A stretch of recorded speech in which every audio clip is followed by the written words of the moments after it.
श्री स्वामी समर्थ. जय जय स्वामी समर्थ. स्वामींचं नाव घेऊन मी या व्हिडिओला सुरुवात करते. यंदा 19 एप्रिल रविवारी आहे अक्षय तृतीया. हिंदू परंपरेनुसार अक्षय तृतीया हा स्वयंसिद्ध मुहूर्त मानला जातो. म्हणजेच या दिवशी कोणत्याही शुभ कामासाठी वेगळा मुहूर्त शोधण्याची गरज नसते.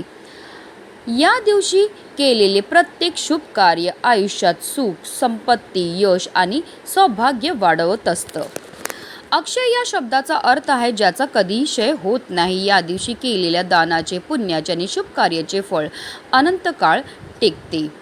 याच दिवशी भगवान विष्णूंचा 6वा अवतार मानला जाणारा भगवान परशुरामांचा जन्म झाला होता. म्हणून याला परशुराम जयंती असेही म्हणतात. तसेच पौराणिक कथेनुसार याच दिवसापासून त्रेतायुग सुरू झाले होते. असे मानले जाते की या दिवशी स्वर्गलोकातून गंगा माता पृथ्वीवर अवतरली होती. अन्नाची अधिष्ठात्री देवता माता अन्नपूर्णा हिचा जन्म याच दिवशी झाला होता. वनवासात असताना पांडवांना भगवान श्रीकृष्णांनी अक्षय पात्र दिले होते ज्यातील अन्न कधीही संपत नसे. ती घटना याच दिवशी घडली होती. श्रीकृष्णाचे बालमित्र सुदामा जेव्हा त्यांना भेटायला गेले तेव्हा श्रीकृष्ण सुदामाचे दारिद्र्य दूर करून त्यांना ऐश्वर्य दिले. तो दिवस अक्षय तृतीयाचाच होता. या दिवशी सोने चांदी खरेदी करणं अत्यंत शुभ मानलं जातं. असं केल्याने घरात लक्ष्मीचा कायम वास राहतो आणि समृद्धी येते. या दिवशी पाणी भरलेली मातीची भांडी जसे की घडे, पंखे, छत्री, जव, सातू किंवा अन्नाचे दान केले जाते. उन्हाळ्यात असलेल्या गरजूंना शीतलता देणाऱ्या वस्तू दान करायला महत्त्व आहे. अनेक घरांमध्ये या दिवशी पितरांचे स्मरण करून त्यांच्या नावाने पाण्याचा घडा आणि अन्नाचे दान केले जाते. नवीन व्यवसाय सुरू करणे, गृहप्रवेश, लग्नकार्य किंवा मोठे गुंतवणूक करण्यासाठी हा दिवस सर्वोत्तम मानला जातो. कारण या दिवशी कोणतेही पंचांग किंवा वेळ पाहण्याची गरज नसते. यंदा अक्षय तृतीयेला गजकेसरी योगाचा शुभ संयोग जुळून आला आहे. ज्योतिषशास्त्रानुसार गजकेसरी योगाला धन, प्रतिष्ठा, ज्ञान आणि प्रगतीचा राजयोग मानला जातो. शिवाय शुभ वेळ, अनुकूल ग्रहस्थिती आणि सूर्य व चंद्र यांच्यातील विशेष संबंध या तारखेला आणखी शक्तिशाली बनवतात. या शुभ योगामध्ये लक्ष्मीनारायणाची पूजा करण्याला विशेष महत्त्व हे दिलं जातं. धार्मिक दृष्ट्या हा दिवस अतिशय महत्त्वाचा असल्यामुळे या दिवशी काही प्रभावी उपाय आणि सेवा देखील केल्या जातात. आणि म्हणूनच अक्षय तृतीयेच्या दिवशी तुम्ही काही नाही केलं तरीही चालेल, पण या झाडाला नक्की स्पर्श करा. या झाडाला स्पर्श केल्यामुळे आपली कितीही कठीणातील कठीण इच्छा तर पूर्ण होणारच आहे, पण आपलं 7 पिढ्यांचं दारिद्र्य नष्ट होऊन आपल्या जीवनामध्ये असणारी जेवढी पण नकारात्मकता, इडापिडा, शत्रुपीडा नष्ट होऊन आपल्या संपूर्ण कुटुंबाची भरभरून अशी प्रगती होणार आहे. तर त्या कोणत्या झाडाला स्पर्श करायचा आहे, कोणत्या वेळेत स्पर्श करायचा त्याबद्दल सविस्तर आणि महत्त्वाची अशी माहिती मी तुम्हाला या व्हिडिओमध्ये देणार आहे. तो व्हिडिओ पूर्ण पहा आणि जर चॅनलवर नवीन असतील त्या चॅनलला सबस्क्राईब करा आणि शेजारी बेल आयकॉन सुद्धा प्रेस करा.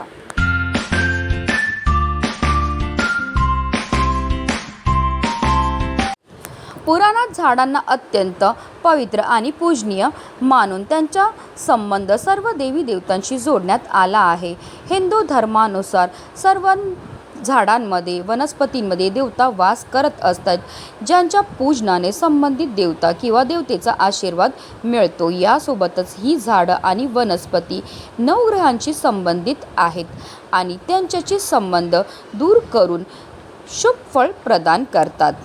हिंदू धर्मात झाडे आणि वनस्पतींना देवासारखे पूजनीय मानले जाते.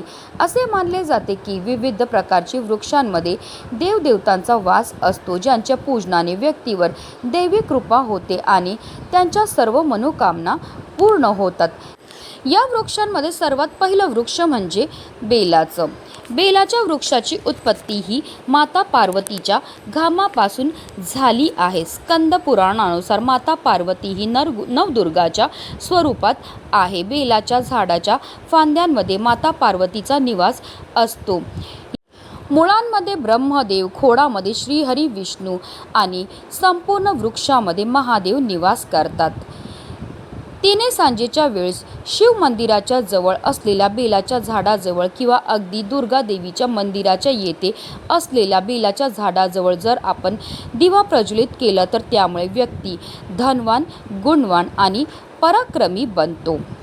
त्याचबरोबर व्यक्तीच्या सर्व मनोकामना देखील पूर्ण होतात. पूजा करून झाल्यानंतर आवर्जून आपल्याला बेलाच्या वृक्षाला स्पर्श करून आपल्या मनातली इच्छाही बोलायची आहे.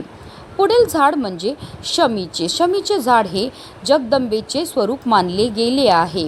शमीच्या झाडाखाली तिळाच्या तेलाचा दिवा लावल्याने घरात संपत्ती आणि व्यावसायिक वृद्धी होते.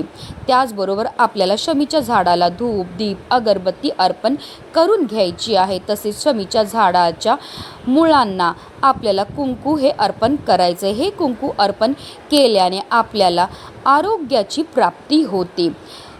त्याचबरोबर एखादी व्यक्ती दीर्घकाळापासून आजाराने ग्रस्त असेल अशा व्यक्तीने 7 वेळा कुंकू आपल्यावर उतरवून घ्यायचं आहे आणि त्यानंतर शमीच्या झाडाच्या मुळांना अर्पण करायचं. असं केल्यामुळे मोठ्यात मोठ्या आजारापासून आपल्याला मुक्तता मिळण्यामध्ये मदतही मिळत असते. साक्षात प्रभू रामचंद्रांनी सुद्धा शमीच्या झाडाची पूजा केली होती. शमी भगवान गणेश आणि शनी देवाला खूप प्रिय आहे आणि म्हणूनच जर आपल्याला ग्रहदोषापासून मुक्तता मिळवायची असेल, भगवान गणपतीची कृपा प्राप्त करायची असेल तर आपल्याला शमीच्या झाडाला स्पर्श करायचा आणि आपल्या मनातली इच्छाही व्यक्त करायची. असं केल्यामुळे आपली कितीही कठीणातील कठीण इच्छाही पूर्ण होते. पुढील झाड म्हणजे पारिजात. पारिजात वृक्षाची उत्पत्ती ही समुद्र मंथनातून झाली आहे आणि हे वृक्ष जे आहे ते देवराज इंद्राच्या नंदवनात स्थापित करण्यात आले होते. पारिजात वृक्ष हे श्रीकृष्णांनी मानवजातीच्या कल्याणासाठी पृथ्वीवर आणलं होतं. पारिजात वृक्षाला माता लक्ष्मीचं स्वरूप देखील मानले जाते.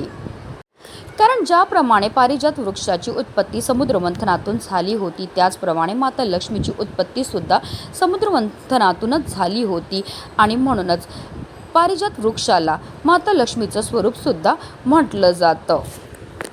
आणि म्हणूनच आपल्याला आवर्जून पारिजात वृक्षाची सुद्धा पूजाने सेवाही करायची. पारिजात वृक्षाच्या मुळांजवळ आपल्याला सिंदूर अर्पण करायचं आहे. तसेच आपल्याला शुद्ध गाईच्या तुपाचा दिवा सुद्धा प्रज्वलित करायचा. असा हा दिवा प्रज्वलित केल्यामुळे व्यक्तीच्या सर्व मनोकामना पूर्ण होतात. आणि अक्षय तृतीयेच्या दिवशी माता लक्ष्मीची पूजा ही केली जाते.